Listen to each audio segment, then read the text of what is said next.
W for how many years? Okay, ng ilang dekada, it's almost 20 years. 28 anyos bilang OFW. So, nandito po ako kasi nakikita ko po lagi yung sitwasyon pag umuwi ako dito ng Pinas or sa abroad man, kung gaano kahirap ang isang pambansang Pilipinas at ninumang presidente na nakikita natin kung sino talaga ang nagmamahal sa Pilipino. Okay? So, pinapanawagan ko lang sa lahat ng mga OFW, also in Europe, USA, or in everywhere in this world. Okay? I'm calling everyone and almost all the Filipino people na kailangan natin pababain yung administrasyon ni Marcos. Kasi nanuman. Bakit?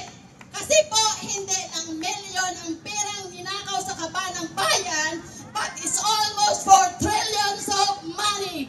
So, kawawa naman tayong mga mahihirap. Kaya nga, pabalik-balik pa rin ako sa ibang bansa kasi ang Pilipinas wala pa rin. Lalo na pag nagbabaha, wala pa rin.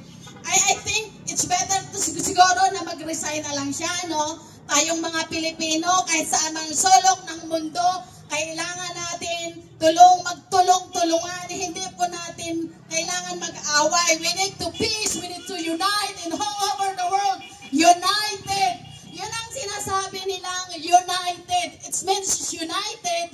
Sa buong mundo, tayong mga Pilipino, magkaisa, magtulungan at hindi away. We need is in peace at kailangan nating mamuhay ng maayos. Nakikita natin po yung mga politiko po. Hindi lang naman milyon ang kinukuha nila.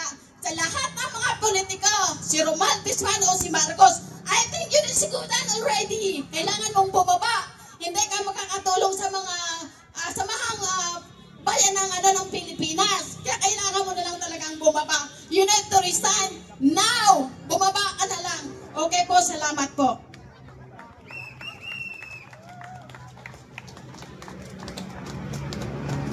Okay, maraming salamat po. Panawagan muna kay kababayan Viral PH.